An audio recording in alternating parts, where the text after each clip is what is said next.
Auto ancillary সেক্টরের একটা অন্যতম কোম্পানি যার নাম হচ্ছে টালব্রোজ অটোমোটিভ কম্পোনেন্টস লিমিটেড। তো টালব্রোজের হচ্ছে Q2 এর রেজাল্ট আউট হয়ে গেছে। Q2 এর রেজাল্টের পারফরমেন্স কী টাইপের দিয়েছে টালব্রোজ, সেটাকে নিয়ে আমরা অ্যানালিসিস করব।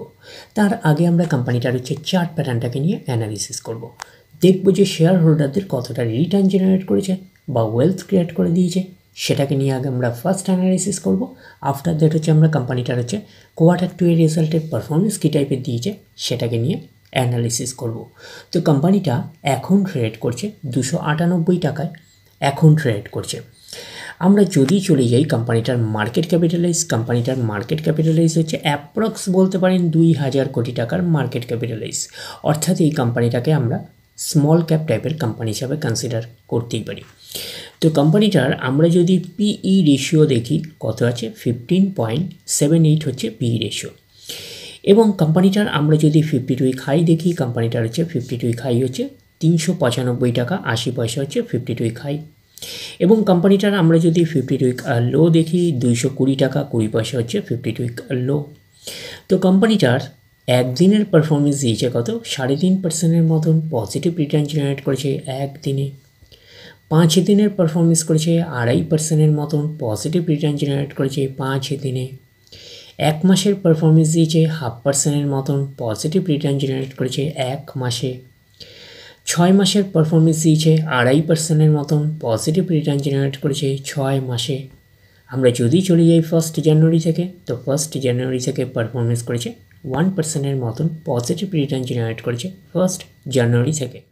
1 বছরে কীরকম পারফরমেন্স করেছে, 2% মতন নেগেটিভ রিটার্ন জেনারেট করেছে 1 বছরে। তো ন্যাচারাল ব্যাপার, আমরা জানি যে শর্ট টার্মে সেভাবে ওয়েলথ ক্রিয়েট হয় না স্টক মার্কেট থেকে। যত লং খেলবেন স্টক মার্কেটে তত হচ্ছে ওয়েলথ ক্রিয়েট হয়। তো এখন দেখার বিষয়ে কোম্পানিটা কি লং টার্মে ভালো পারফরমেন্স করেছে, লং টার্মে কি শেয়ার হোল্ডারদের ওয়েলথ ক্রিয়েট করে দিয়েছে, সেটাই কিন্তু এখন আমাদের দেখার বিষয়। তাহলে আমরা চলে যাচ্ছি 5 বছরের চার্ট প্যাটার্নে। 5 বছরে কীরকম পারফরমেন্স করেছে, 1213% মতন পজিটিভ রিটার্ন জেনারেট করেছে 5 বছরে। তো 100% মানে ইনভেস্টমেন্ট ডবল। তো ইনভেস্টমেন্টকে আমরা এইটুখানি বলতে পারি 13 গুণের কিন্তু অনেকটাই বেশি করে দিয়েছে 5 বছরে। তো 5 বছরে কিন্তু হিউজ ওয়েলথ ক্রিয়েট করে দিয়েছে শেয়ার হোল্ডারদের, আমরা এইটুখানি বলতেই পারি। এইবারে আমরা চলে যাব কোম্পানিটার ম্যাক্সিমাম চার্ট প্যাটার্নে।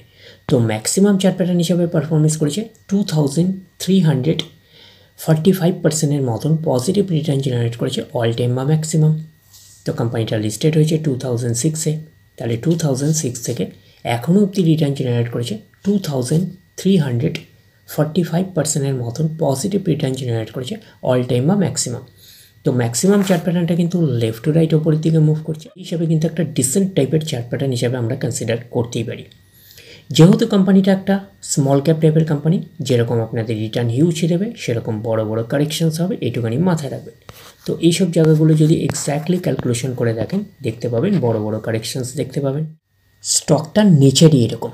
এইবারে আমরা চলে যাব কোম্পানিটার হচ্ছে Q2 এর রেজাল্টে, দেখব যে Q2 এর রেজাল্টের পারফরমেন্স কী টাইপের দিয়েছে। আমরা চলে আসলাম কোম্পানিটার হচ্ছে Q2 এর রেজাল্টের পিডিএফ ফাইলে। আগে আমরা ফার্স্ট দেখে নেব যে কোম্পানি ডিভিডেন্ড ডিক্লেয়ার করেছে নাকি, এটাকে আগে আমরা দেখে নেব। তো এখানে লেখা আছে পেমেন্ট অফ ইন্টারিম ডিভিডেন্ড, 20 পয়সা করে কিন্তু ইন্টারিম ডিভিডেন্ড ডিক্লেয়ার করেছে। তো ইন্টারিম ডিভিডেন্ডের ক্ষেত্রে কিন্তু শেয়ার হোল্ডারদের অ্যাপ্রুভালের প্রয়োজন হয় না, এটুকুনি মাথায় রাখবেন। এইবারে আমরা চলে যাব কোম্পানিটার হচ্ছে Q2 এর রেজাল্টে, দেখব যে Q2 এর রেজাল্টের পারফরমেন্স কী টাইপের দিয়েছে। আমরা 8 নম্বর পেজে হচ্ছে Q2 এর রেজাল্ট পাচ্ছি।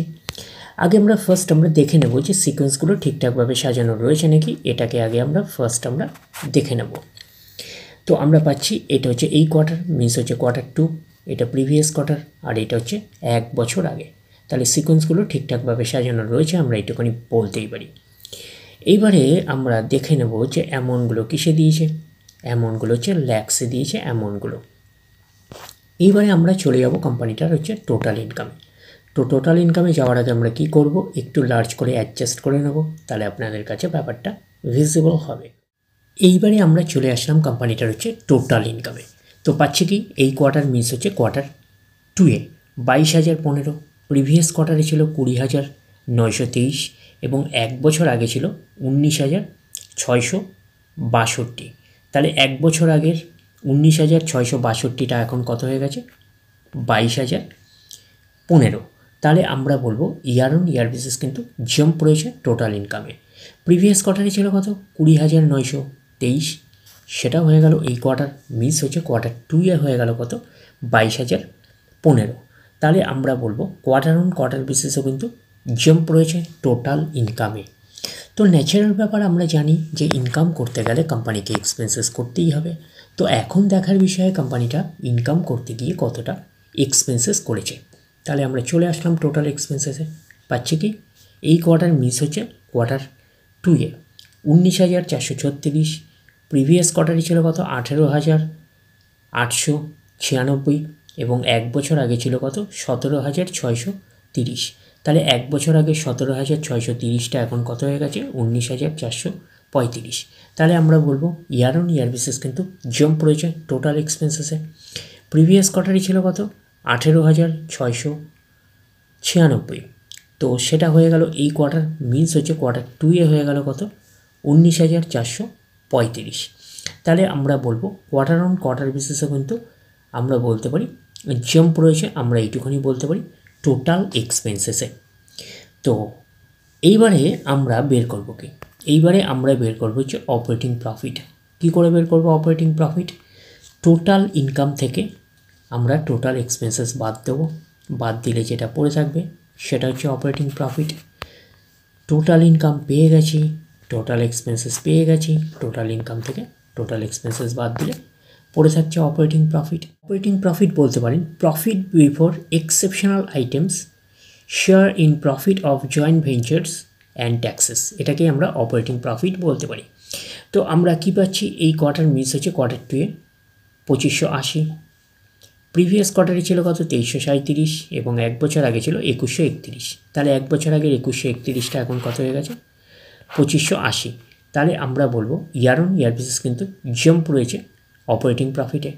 প্রিভিয়াস কোয়ার্টারে ছিল কত 2337, সেটা হয়ে গেল এই কোয়ার্টার, মিস হচ্ছে কোয়ার্টার 2 এ হয়ে গেল 2580।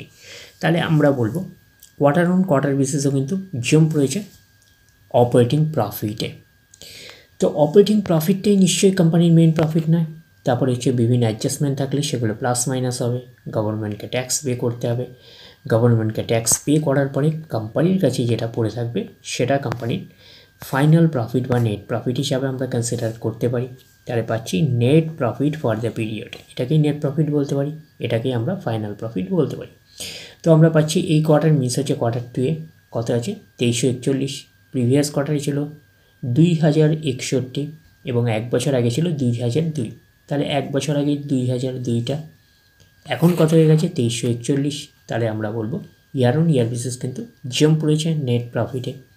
প্রিভিয়াস কোয়ার্টারে ছিল কত 2061, সেটা হয়ে গেল এই কোয়ার্টার, মিস হচ্ছে কোয়ার্টার 2 এ হয়ে গেল 2341।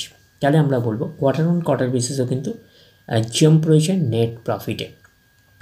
এইবারে আমরা চলে যাব কোম্পানিটার হচ্ছে ইপিএসে অর্থাৎ আর্নিং পার শেয়ারে। তো আমরা চলে আসলাম ইপিএসে অর্থাৎ আর্নিং পার শেয়ারে।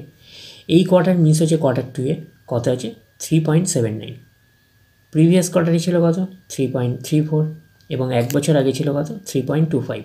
তাহলে এক বছর আগের 3.25টা এখন কত হয়ে গেছে 3.79। তাহলে আমরা বলবো ইয়ার অন ইয়ার বেসিস কিন্তু জাম্প রয়েছে ইপিএসে অর্থাৎ আর্নিং পার শেয়ারে। প্রিভিয়াস কোয়ার্টারে ছিল কত 3.34, সেটা হয়ে গেল এই কোয়ার্টার, মিস হচ্ছে কোয়ার্টার 2 এ হয়ে গেল কত 3.79। তাহলে আমরা বলবো কোয়ার্টার অন কোয়ার্টার বেসিসে কিন্তু জাম্প রয়েছে ইপিএসে অর্থাৎ আর্নিং পার শেয়ারে। তো ন্যাচারাল ব্যাপার আমরা জানি যে নেট প্রফিটের রিফ্লেকশনটা ইপিএসে পাই, তো নেট প্রফিটের রিফ্লেকশনটা আমরা ইপিএসে পেয়েছি। তো ওভারঅল কনক্লুশন কী দাঁড়াচ্ছে? তো ওভারঅল কনক্লুশন হিসাবে আমরা টোটাল ইনকামের ক্ষেত্রে কী পেয়েছিলাম, year on year basis jump রয়েছে, এবং কোয়ার্টার অন কোয়ার্টার বেসিসও কিন্তু জাম্প রয়েছে টোটাল ইনকামে। আর কোম্পানিটার আমরা হচ্ছে নেট প্রফিটের দিকে কী পেয়েছিলাম, তো কোম্পানিটার হচ্ছে আমরা নেট প্রফিটের দিকে পেয়েছিলাম year on year basis jump রয়েছে, এবং কোয়ার্টার অন কোয়ার্টার বেসিসও কিন্তু জাম্প রয়েছে নেট প্রফিটে। তো ওভারঅল কনক্লুশন হিসাবে আমরা এইটুখানি বলতে পারি টালব্রুস অটোমোটিভ কোম্পানিজ লিমিটেডের হচ্ছে কোয়ার্টার 2 এর রেজাল্ট আমরা এইটুখানি বলতে পারি একটা আউটস্ট্যান্ডিং টাইপের একটা পারফরমেন্স করেছে, আমরা কিন্তু এইটুখানি বলতেই পারি। তাহলে ওভারঅল ভিউটা আপনাদের কাছে ক্লিয়ার। তাহলে এই অবধি, নেক্সট ভিডিওতে আবার আপনাদের সাথে আমার দেখা হচ্ছে। ধন্যবাদ।